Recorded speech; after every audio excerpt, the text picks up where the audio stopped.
खबरदार, होशियार, हुकूमत ने टैक्स अदा ना करने वालों के खिलाफ घेरा तंग करने का फैसला कर लिया है। फेडरल बोर्ड ऑफ रेवेन्यू ने नॉन फाइलर्स की कैटेगरी खत्म करके टैक्स रिटर्न फाइल ना करने वालों पर कड़ी पाबंदियां लगा दी हैं। जो नॉन फाइलर्स हैं वो होशियार हो जाएं, शिकंजा जो है कसा जा रहा है। हुकूमत ने नॉन फाइलर्स की जो कैटेगरी है उसको खत्म कर दिया। क्यों? बिस्मिल्लाहिर्रहमानिर्रहीम। आज का टॉपिक बहुत ज़्यादा इंपॉर्टेंट है। हुकूमत ने नॉन फाइलर्स की कैटेगरी को ख़त्म करके सिर्फ और सिर्फ फाइलर्स की कैटेगरी को इंट्रोड्यूस करने का फैसला कर लिया है।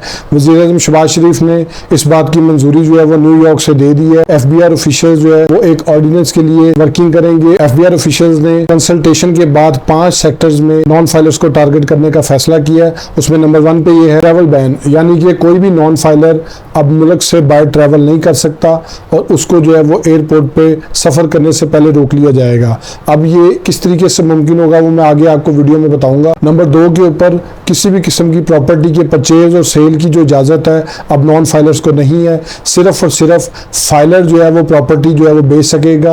अब इसके ऊपर इम्प्लीमेंटेशन कैसे होगा वो भी मैं आपको बताऊंगा। नंबर 3 पे जिस बात का फैसला किया गया है वो गाड़ियों की सेल परचेज है और उसमें भी यही रूल है कि फाइलर जो है वो सिर्फ गाड़ी को ट्रांसफ़र कर सकेगा या ख़रीद सकेगा, जबकि उस जो शख्स फाइलर नहीं है वो नॉन फाइलर कंसीडर नहीं होगा, लेकिन उसको प्रॉपर्टी के साथ साथ गाड़ी भी बेचने या खरीदने का जो है वो इख्तियार नहीं होगा। इसके बाद जो एक और इम्पॉर्टेंट स्टेप जो है वो लिया गया है वो ये है कि बैंक अकाउंट्स जो है वो ओपन नहीं होंगे और सिर्फ जो शख्स फाइलर होगा, एक्टिव फाइलर होगा और उसका जो नाम है वो एक्टिव टैक्स पे लिस्ट में आ रहा होगा, उसको जो है वो बैंक अब अकाउंट खोलने की इजाज़त देगा। इसके अलावा किसी भी शख्स को जो है वो बैंक अकाउंट खोलने की इजाज़त नहीं होगी। फिर इसके अलावा ये जो म्यूचुअल फंड्स होते हैं उसमें लोग इन्वेस्टमेंट कर लेते थे क्योंकि उस पर टैक्स जो है वो 0 रेशो होती है, तो उसके ऊपर भी जो है वो उन्होंने फैसला कर लिया है कि अब सिर्फ और सिर्फ फाइलर लोग जो है वो म्यूचुअल फंड में जो है वो इन्वेस्टमेंट कर सकेंगे, जबकि नॉन फाइलर जो है वो म्यूचुअल फंड में इन्वेस्टमेंट नहीं कर सकेंगे।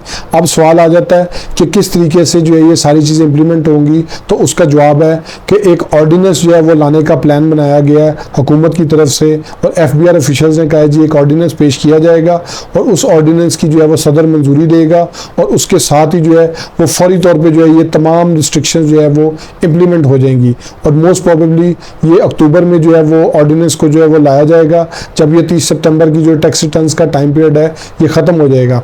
अब इसमें सवाल ये है कि किस तरीके से जो है वो इसमें चेंजिंग करेंगे, तो ऑर्डिनेंस के अंदर जो है इनको ये बातें लिखनी पड़ेंगी कि नॉन फाइलर नाम की कोई चीज़ नहीं है और नॉन फाइलर के नाम से जितनी भी चीज़ों को अटैच किया गया है वो अब सिर्फ और सिर्फ फाइलर की हद तक होगा और उसके अलावा जो शख्स फाइलर नहीं उसको जो है वो नॉन फाइलर कंसीडर किया जाएगा और नॉन फाइलर का सिर्फ नाम यूज़ नहीं होगा बल्कि कानून में इस तरीके से तरमीम की जाएगी इनकम टैक्स ऑर्डिनेंस में कि हर जगह सिर्फ और सिर्फ ये जिक्र होगा कि फाइलर गाड़ी ले सकता है, फाइलर प्रॉपर्टी खरीद सकता है, फाइलर प्रॉपर्टी बेच सकता है और जो शख्स फाइलर के स्टेटस पे नहीं है वो शख्स किसी भी किस्म की ट्रांजैक्शन ही नहीं कर सकता, उसका जो है बैंक अकाउंट नहीं खोला जाएगा। तो ये तमाम रुकावटें जो हैं वो नॉन फाइलर्स के लिए जो है वो रिस्ट्रिक्शन जो है वो इम्पोज की जा रही हैं क्योंकि फाइनेंस एक्ट के जरिए इस तरह अमेंडमेंट पॉसिबल नहीं है, लेकिन जो नॉन फाइलर है उसका जो नाम है वो सफ़ा हस्ती से मिटा दिया जाएगा। सिर्फ और सिर्फ हर जगह पे फाइलर का वर्ड यूज़ होगा और जो शख्स फाइलर नहीं है वो उस कैटेगरी से बाहर निकल जाएगा।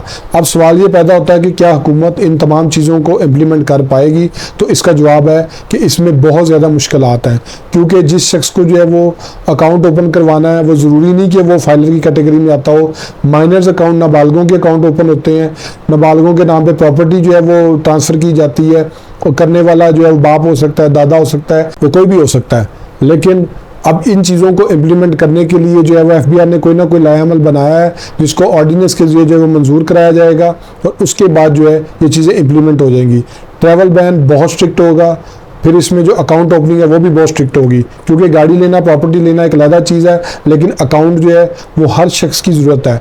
बैंक अकाउंट के जरिए ट्रांजैक्शंस डेली की बुनियाद पे करोड़ों अरबों रुपए की होती हैं जिससे बैंक्स को भी रेवेन्यू मिलता है। लेकिन जब इस तरह की रिस्ट्रिक्शंस जो हैं वो इम्प्लीमेंट कर दी जाएंगी कि करंट अकाउंट जी वो नॉन फाइलर ओपन नहीं कर सकता, उसका सोर्स ऑफ इनकम जो है वो पूछा जाएगा और अगर वो शख्स फाइलर नहीं है तो उसका बैंक अकाउंट ओपन नहीं किया जाएगा। ये तो आ जाएगा अगले आने वाले वक्त के ऊपर, लेकिन जो शख्स ऑलरेडी इन चीज़ों को बेनिफिट के तौर पर यूज़ कर रहे हैं, यानी कि जिनका अकाउंट ओपन है, जो प्रॉपर्टीज़ ऑलरेडी ओन कर रहे हैं, उनके बारे में भी जो है हुकूमत को डिटेल आयामल बनाना पड़ेगा, तो फिर उसके बाद ही जो है वो इम्प्लीमेंटेशन होगी। होप्स आपको ये वीडियो पसंद आई होगी। मेरे फेसबुक पेज को लाइक करें, यूट्यूब चैनल को सब्सक्राइब करें, ताकि लीगल टॉपिक्स पे इस तरह एडवाइस मैं आपसे शेयर करता हूँ। Thank you for watching.